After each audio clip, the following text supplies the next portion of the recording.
Coming up next on Northwest Outdoors, go to the west coast of Washington State to do a little sturgeon fishing. Then head to the International Kite Festival at Long Beach.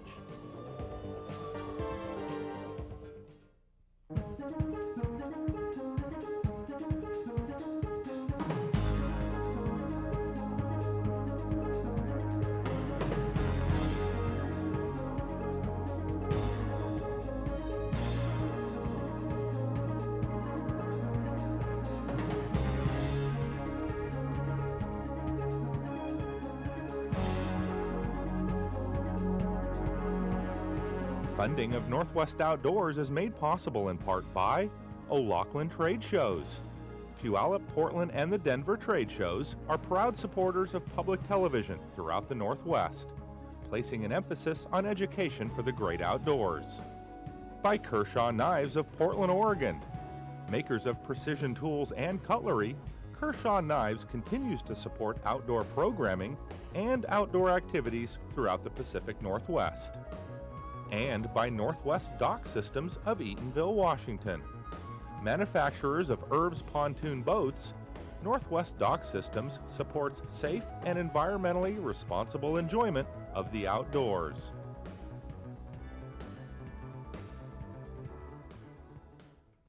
Welcome to another edition of Northwest Outdoors. You know, sturgeon fishing has become very popular lately, so we joined fishing host Hobart Manns on a chartered sturgeon fishing trip out of the coastal town of Ilwaco, Washington.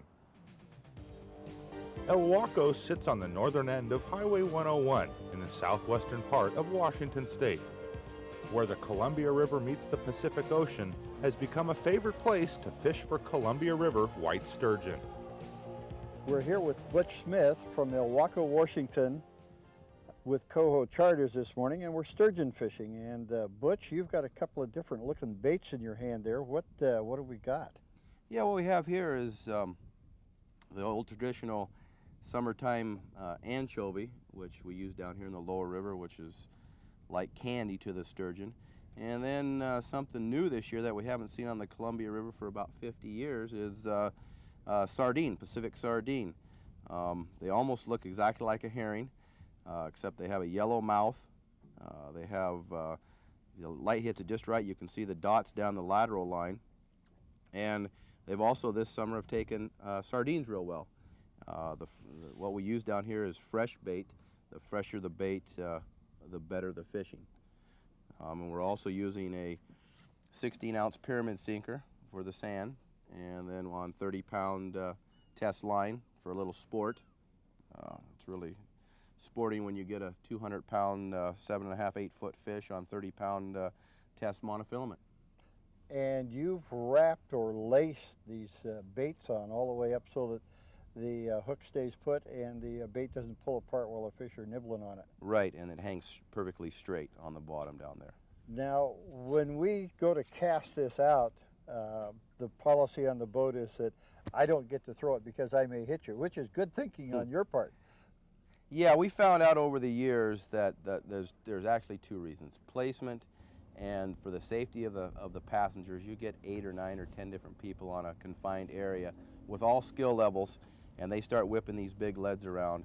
It's most likely somebody'd get hooked in the ear or the eye, something real dangerous. But once we flip you out there, you're fishing on your own.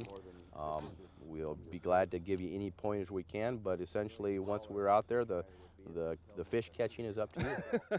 Charter boat fishing usually brings together men, women, and even kids from all walks of life. The common bond between them is the desire to catch a sturgeon. More times than not, everyone gets a chance.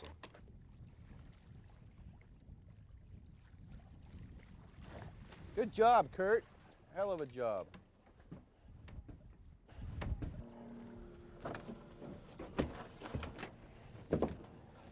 Right under here, you'll see these porous, these big pores, and these feelers. People call them whiskers, but actually they have a purpose. They go along the bottom, and their sensory glands here, which are these porous parts on their snout, pick up scent, and these are used to feel what they're eating. And if they get the wrong thing in their mouth, a hunk of grass or something that they don't particularly like, they have the ability to spit it right back out again. 46. Nice fish. Beautiful fish. Sturgeon have to be between 42 and 60 inches to be kept. An angler is allowed 1 keeper per day with a 10-fish limit per year. Little A.J. Smith, who likes to be called Mooch, has become quite a sturgeon fisherman. He's the skipper's son. Nice and easy on him, son. You're doing just fine. Is the fish getting you or are you getting the fish, huh? You're working. That's it. You're going to lift and pump and lift and pump. Ooh, look at there. That's a good one. We're going to have to get a net for that one. Keep Boy, working him, son. look at the Keep working size him. of that fish. Back up a little bit. Stay the reel. There he goes. Now he's going to fight. Go get him, son. Oh, you How you scared doing? him. Huh? Fine. You having fun? Yeah. Okay, buddy. Who's winning here? That fish, he got more in line than he had a minute ago. Huh? Mooch is getting them closer. Look how fat he is. Okay. Keep reeling. Keep reeling. Keep reeling, buddy. Nice, fat sturgeon. Put him in the bag. Good job, Mooch. A lot of people probably know this, some don't, but when a sturgeon feeds, it's got to bring his mouth out. It has no teeth. This is perfectly Right. smooth. So the reason we wait a few times before you want to jerk back on them, it takes a while for them to open their mouth, suck the bait in, open their mouth. So the first bite you feel, the bait's probably here and you just get air, but when you wait the third or fourth time, it's down deeper, then it usually hooks in here or the hard part of the mouth. Right, and the other nice thing about it is that with barbless hooks and in this cartilaginous section of his mouth, you could hook a fish 10, 20, 30 times over the course of years and really do no damage because there's nothing in here that's going to be harmful when the hook goes through and you pull it back out. Right. Do you have any idea what the resident population or the existing population is here in the lower Columbia? Yeah, below Bonneville Dam, it's in excess of 1 million fish. That's all sizes. Yeah. They believe the keeper size is around 200 to 250,000.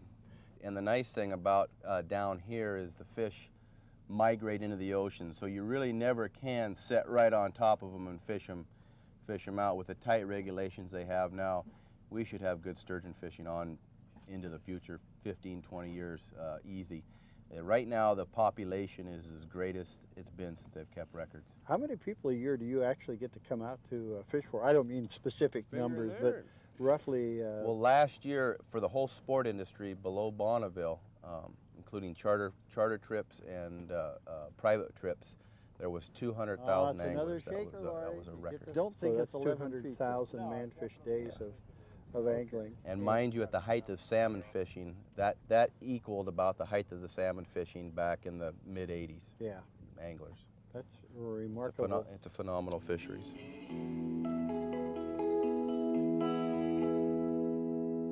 Got a little jumper. Nice thing about this lower Columbia River, this is about the only place in the world that you can catch sturgeon with this much success. Although there is sturgeon fisheries that go on in other parts of the world and country, per hour fished and per keeper, this is the best ratio in the whole United States.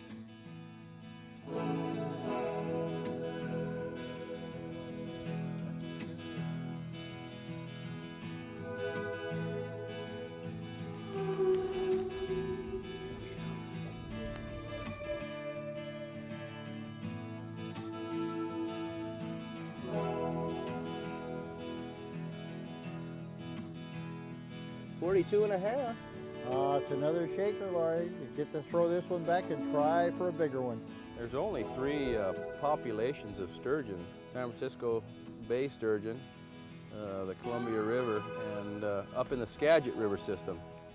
So pretty much the sturgeon that migrate out in the ocean and feed the bays up and down the west coast are either Columbia River sturgeon or San Francisco sturgeon or Skagit fish.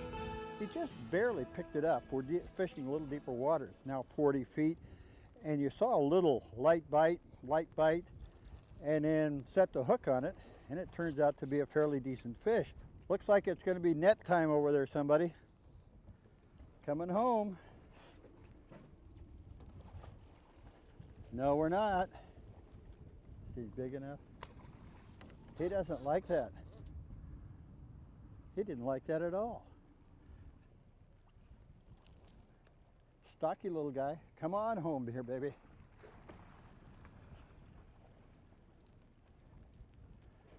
Well, I think we'll have to put the tape measure on him.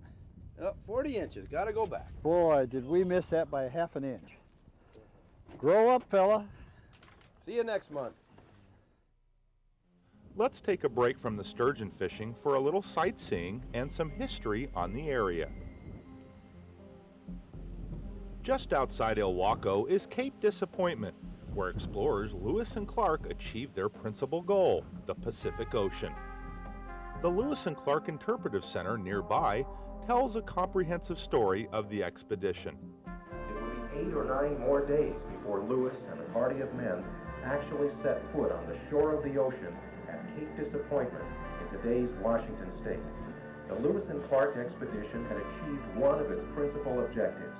In his instructions, President Thomas Jefferson had stated, The Interpretive Center is located in Fort Canby State Park.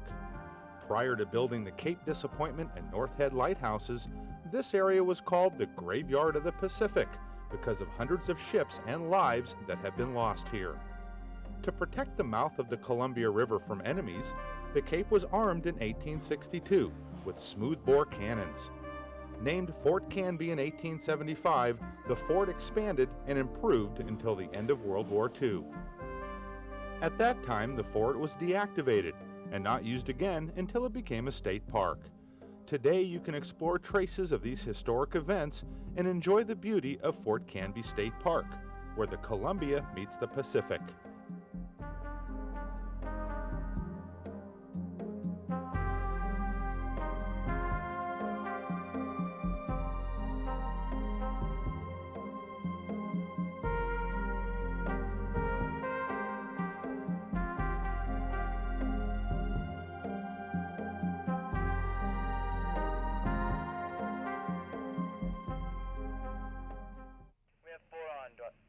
Now let's head back to the Coho King, where guest Lori Watts has a big fish on. Swap the spots. How's that? Gonna jump. Oh, oversized right there, baby. All right, Lori. There you go. You'll be reeling. This is one of these things where you're going to be tired. That fish looks like it weighs about 300 pounds. You know, the nice thing about a charter boat such as this is, you know, we got 42 feet, but we can walk around the boat if we have to. We're not just hemmed in by just fishing on the stern here. You got to understand that that's a 250-pound fish out there, and that's only 25-pound test line. So you really can't put all that pressure on it that you think you can. You're doing a good job of that too, Lori. You're be able to keep up with the fish and not overstress it. The other thing that I think is interesting is that we talked about earlier on how forgiving these fiberglass rods are when it comes to a big fish like that. You can put quite a bit of pressure, and if the fish does an extra surge or a heavy jump or a buck on you, that rod is going to absorb that pressure to the point where you're not going to lose the fish. If you were using a stiffer rod with not as much give to it, fish does a head shake and he's going to break that line, and here all he does is just take a little more flex out of the rod. Better walk up to the bow, Lori. Go. There you go.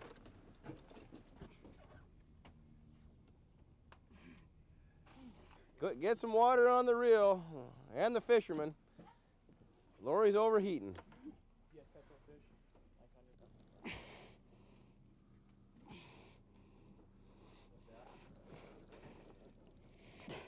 Let you land it, Mooch. There he is. Start to see color. Oh, there you go. There's a big boy. That is a big fish. That's 11 foot. That's easy, 11-foot fish. Well, he's coming back, Justin. Oh, he's gonna make a run off again. Man. Come on, Lori, now you can do it. Home run stretch, like running a marathon race. You're against the wall. There he is, Butch. Holy Oh my God. Joey, what a monster. He's so darn heavy, can't get him to stay up on top.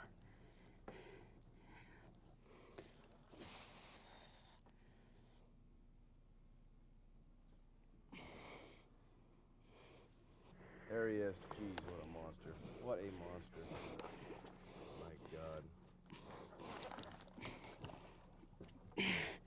That is a big fish. Woo! Come here. Butch, I just got my thumb down as hard as I can on the spool. Okay. Trying to hold him. That's good. We'll just get pictures of him and just release him. That fish is big.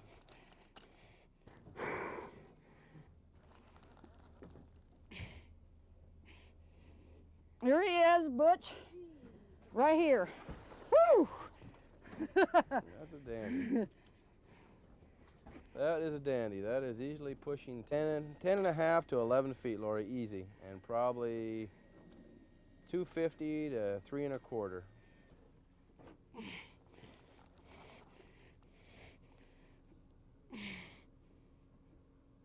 Here he is. Coming bubbles. There he is, Butch. Justin, go ahead and cut the fish. Woo! Ain't that? Take the hook outs and take the hook out. Yep. Come on, baby, go.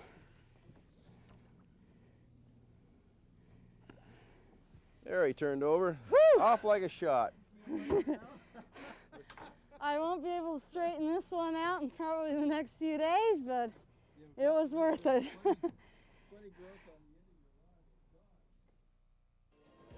Fishing for sturgeon at the mouth of the Columbia River can be fun for the whole family.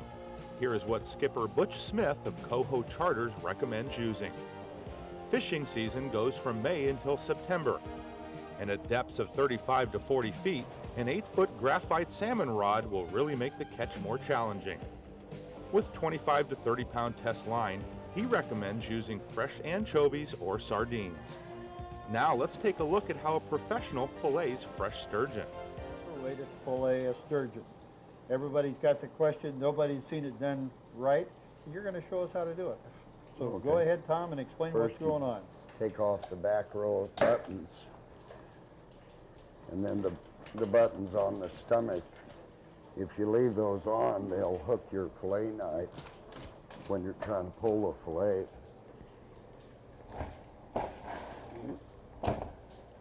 Getting the head off sometimes can be the hardest part. Yep. Then you just go down his backbone. With sturgeon, it's really, there's nothing to guide you other than the feel of the fish. He really doesn't have a backbone. He's just got a cartilaginous Yeah, it's all gristly area there. just a little bit different feel than the actual fillet feels. Now you've got two slabs off. The backbone and that notochord are in that piece you just got rid of. You're going And to you trim a little bit of off all the fat. that little fat. The belly meat and the kind of slab off. Yeah, you just kind of, to me, you imagine like you're trying to cut your hand as you go down the fillet. Just Trim a trim little. off all the little Yep. lining as you go. You come up to the tail, go to the skin, and start the filleting. You kind of wiggle and pull at the same time, and Yeah. that removes the meat from the skin with no waste. And then you trim off any little excess red meat. Just up the beach is the town of Long Beach and the yearly International Kite Festival. The Kite Festival was started 17 years ago by 3 people who had this idea to fly, at the time, the biggest kite made. And they convinced the city of Long Beach to go along with it, and they had about a dozen people appear for that year. It's grown every year since then to what you see now, which is about 100,000 people through this town during the course of the week. We've been named the best kite festival in the world in 1995 and 1996 by the Kite Trade International. Jane Holman is director and one of the many volunteers that help put on this event. The Kite Festival is really aimed at family fun. We have kite making programs for kids. We have senior events. We have events for people who have made their own kites to display them and compete. We have photography classrooms, teach you how to take better pictures of kites out here in the sunshine and the wind. We have displays by manufacturers so that you can come and try out their different kites, and they'll teach you how to fly. This competition is for fun. There are no points awarded for this. There is a whole different organization called the American Kite Association that is set up for professional type competition. This is family fun. The kids can go out here and compete in their age group. Novices can compete. Anyone can. This kite is the Illusion. It's made by Prism Designs, and it pretty much allows you to see what the industry has been able to do in just the last couple of years. We have had to make kites out of materials that were made from 4 other industries. Like the spars that we use came from the archery industry. In order to make an arrow, it has to be perfectly round, perfectly straight, and they make a lot of arrows that aren't round and aren't straight, and so they figured, where can we get rid of these? And they started giving them to the kite industry. And that's basically where carbon fiber and where some of the advancements started to come from in the kite industry. But now, with the materials that we're using, this kite represents things that are made specifically for kiting. We're not taking things from other industries anymore. We used to have to use vinyl tubing for fittings. This is an award-winning fitting for the industry right here. It's called the APA, and it's made very specifically for kiting to hold the sticks in place exactly where they're supposed to be, very rigid, but at the same time, it allows you to take the stick apart when you're finished flying the kite very easily. So it's a wonderful fitting. All of these pieces right through here are all injection molded. They're all made specifically for the kite. But now the rods that we're using for the kite are made all by hand, made specifically for the kite, and they allow us to make kites and design kites now that can do things that we couldn't do 10 years ago. This kite right here can fly in 2 miles an hour because it has sticks that are light enough to, but it can also fly in 20 miles an hour because the sticks are rigid and strong enough to be able to do that. 2 years ago, that was not possible. You weren't able to fly a kite 2 miles an hour all the way up to 20 miles an hour because you just didn't have the materials available to do that.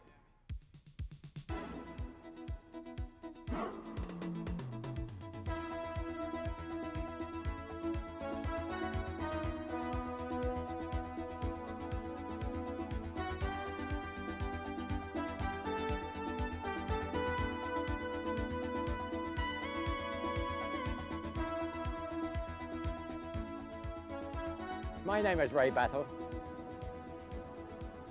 I've been flying kites since 1980. I have 7 world records, including flying these 3 kites, or very similar kites to these, officially for 12 hours, 12 minutes. Unofficially, 16 hours. This is called multiple kite flying. I invented this way of flying in 1987. And what we call the maple leaf split is coming out. Very hard maneuver. It took me an hour, almost a year, to develop this one. And we come around and go into the maple split, into what they call the crucifix. There's a maple leaf split, and into a crucifix.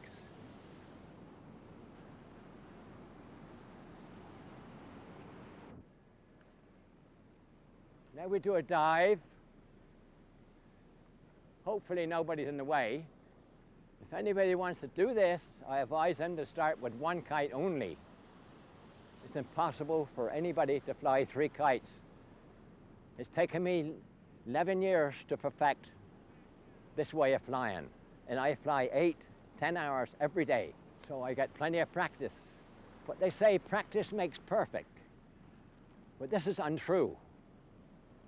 Perfect practice makes perfect. It's obvious Ray has a talent for flying kites.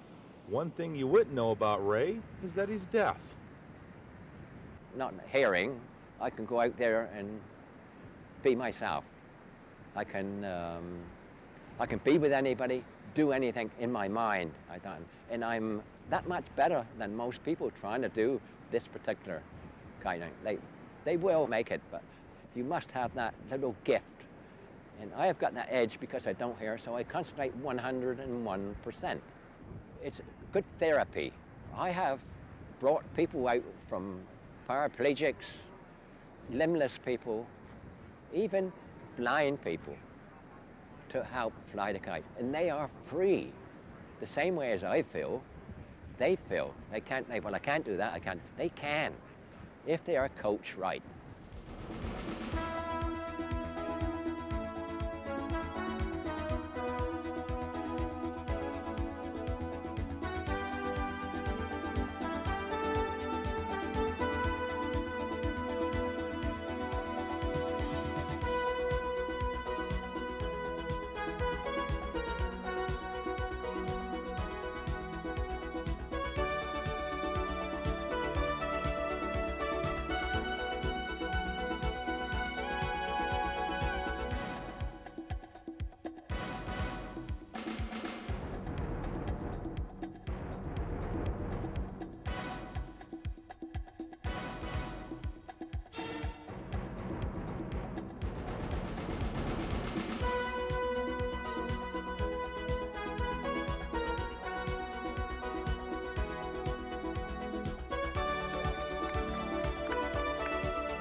Go online with northwestoutdoors.org to find out more about today's show, episode 1213, Sturgeon Fishing and the Kite Festival.